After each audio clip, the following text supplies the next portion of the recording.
Halo guys, balik lagi sama kuliah sore.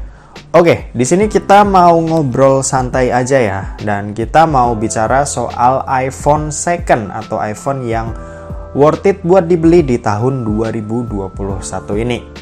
Nah, kalau bicara soal iPhone, tentu ini adalah smartphone yang di bayangan kita tuh punya kualitas bagus, kameranya cakep, dan pastinya harganya juga selangit ya.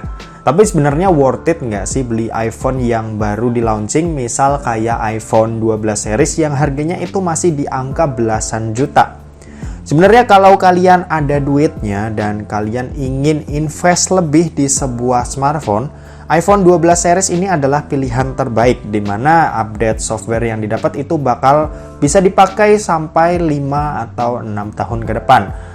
Tapi buat sebagian orang pasti kan nggak punya uang sebanyak itu. Ya misal ada di angka di bawah 10 juta lah at least. Pasti iPhone second atau iPhone keluaran lama ini bakalan jadi pilihan yang cukup menarik. Apalagi beberapa iPhone ini harganya udah terbilang murah ya. Bisa dibilang ya ada yang 3 juta, ada yang 4 juta, 5 juta dan sebagainya. Nah, kalau kita ngomongin soal iPhone second, tentu kita harus siap dengan resiko-resiko yang ada. Misal kayak bodi yang lecet, atau misal hardware yang udah nggak oke, terus misal kamera yang juga udah misal nggak sesuai dengan harapan kita. Walaupun sebenarnya kamera di iPhone buat seri terlamanya atau iPhone 6, 7, 8 itu juga masih tergolong bagus ya jika dibandingkan dengan HP-HP Android yang punya harga sekelas.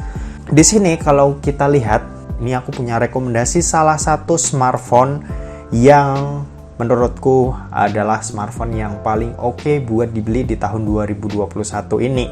Yap, nggak lain dan nggak bukan, tentu kalian juga udah pada tahu ya. Ini adalah iPhone XR. Kalau kita lihat di online store, harganya ini bermacam-macam ya, mulai dari harga second sampai barunya. Di sini kalau kalian lihat, buat harga paling murah ini ada di angka 4.800.000, dan sebentar ini aku mau nyalain screen recordernya dulu supaya kalian juga bisa lihat apa yang aku lihat di sini ya.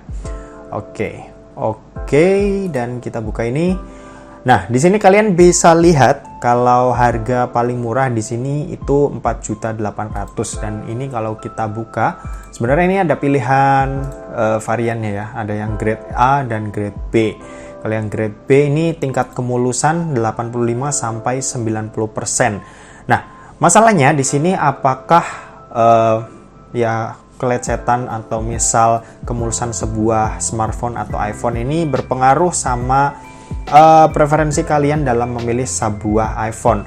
Well, kalau misal kalian orangnya nggak peduli sama kondisi fisik, kalian bisa mungkin pilih yang grade B aja. Misal di sini kita pilih 64 GB yang grade B.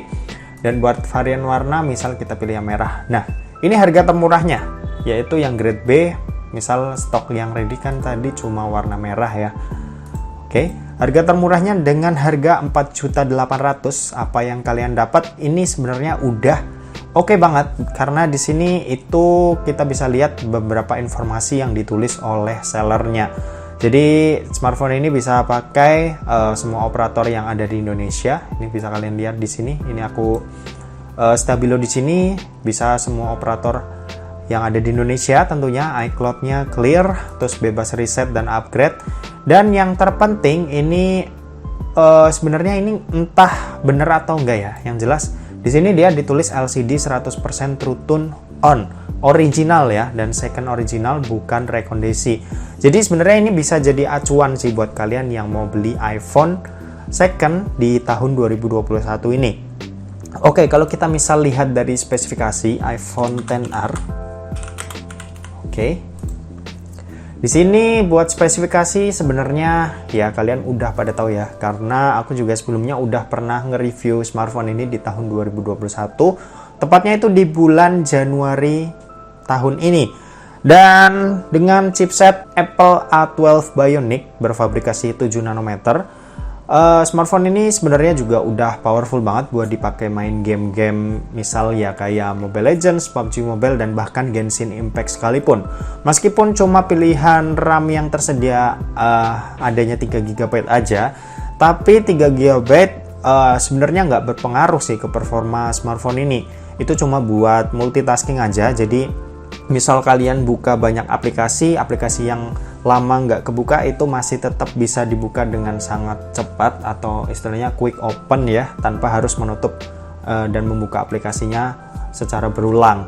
Dan ini sebenarnya bukan nilai minus dari iPhone XR ini, dimana menurutku yang jadi poin penting di sini adalah varian internal storage yang kalian pilih. Kalau misal kalian pilih 64 GB, ini menurutku cukup kurang ya buat penggunaanku selama ini, karena 64 GB itu pasti bakalan habis dalam waktu ya mungkin nggak nyampe setengah tahun. Tapi saran terbaikku ini kalian bisa ambil yang varian 128 GB nya aja, karena ya kebutuhan tiap orang kan emang berbeda-beda ya. Tapi dengan 128 GB tentu ini udah aman banget buat penggunaan kalian, misal buat dipakai 2-3 tahun ke depan, mengingat update software yang bakal didapat sama iPhone XR ini ya sekitar 2-3 tahun ke depan. Nah, kalau ngomongin soal layar, smartphone ini emang nggak pakai layar OLED ya, dimana ini pakai panel IPS LCD yang punya resolusi itu bukan Full HD Plus, tapi masih di bawahnya, atau lebih tepatnya ini 828 x 1792 pixel. Dimana buat ketajaman gambar ini nggak akan sebaik di seri-seri lain, misal seperti iPhone X, XS, iPhone 11 Pro, iPhone 12 Pro, bahkan iPhone 12 aja yang notabene bukan seri Pro-nya sekarang udah dapat resolusi yang lebih baik dari si XR dan iPhone 11 ini. Tapi overall ya, buat kalian yang belum megang secara langsung, karena aku pernah pakai HP ini tuh sekitar ya hampir 1 tahun lah, di tahun 2020 kemarin, dan aku tuh sebenarnya nggak menyadari akan hal itu ya, tentang ketajaman layar di iPhone XR ini, dimana ini punya kerapatan pixel itu 326 ppi, dan sebenarnya itu juga masih cukup oke buat menikmati konten-konten yang berbasis visual. Nah, buat ukuran layarnya sendiri ini 6,1 inci ya, yang sayangnya bezel di bagian sisi-sisinya ini masih terbilang tebal jika dibanding iPhone lain, misal seperti iPhone X ya, seperti yang udah aku bilang tadi lah. Tapi overall ya ini masih terbilang oke lah. Misal dengan harga 4 atau 5 jutaan, smartphone dengan tampilan seperti ini udah kelihatan cukup keren buat kalian pakai ya. Misal dibawa ke manapun pasti udah kelihatan modernnya lah, karena iPhone 12 Pro pun yang sekarang aku pakai juga masih bentuk layarnya masih seperti ini ya, bedanya hanya di bezelnya aja tadi yang mungkin di iPhone XR ini sedikit lebih tebal. Oke, selain itu buat kameranya, meskipun iPhone XR ini cuma single kamera aja, tapi menurutku hasilnya ini juga nggak mengecewakan. Jadi 12 megapiksel yang ditanam di iPhone XR ini menurutku hasilnya juga cukup oke lah buat kebutuhan sehari-hari. Ini beberapa sampel foto ya yang dulu sempat aku ambil menggunakan iPhone XR ini, karena hasil foto-fotonya ini masih ada di iCloud-ku, jadinya data-data fotonya ini masih ada, dan ini aku share ke kalian beberapa hasil foto-foto dan video dari iPhone XR, terutama buat kamera belakangnya ya yang punya single kamera ini.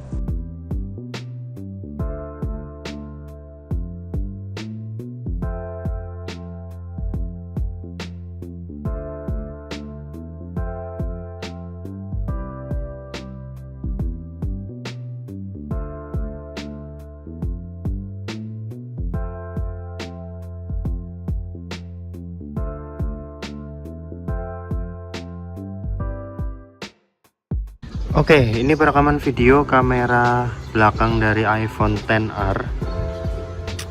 Oke, ini coba autofocusnya. Oke ya, bagus ya, cepet. Dan coba ini aku buat jalan kayak gini sih. Ya, lumayan stabil. Oke lah. Set. Ini backlight ya, coba ya. Set. Oke. Oke sih, ini masih bagus banget buat tahun 2021. Kualitasnya juga ya bisa kalian nilai sendirilah. Terus suaranya juga kalian nilai ya, ini aku ngomong kedengeran jelas atau enggak. Nah, kalau buat kamera di bagian depan ini punya resolusi 7 megapiksel, dimana hasil buat foto-foto selfie-nya ya juga masih terbilang oke lah. Ini foto-fotoku waktu masih rambutnya masih ini ya, disemir. Dan ya seperti ini hasilnya masih kelihatan oke kan buat dilihat-lihat, apalagi dipakai di tahun 2021 ini. Oke, kalau ini perekaman video kamera depan dari iPhone XR.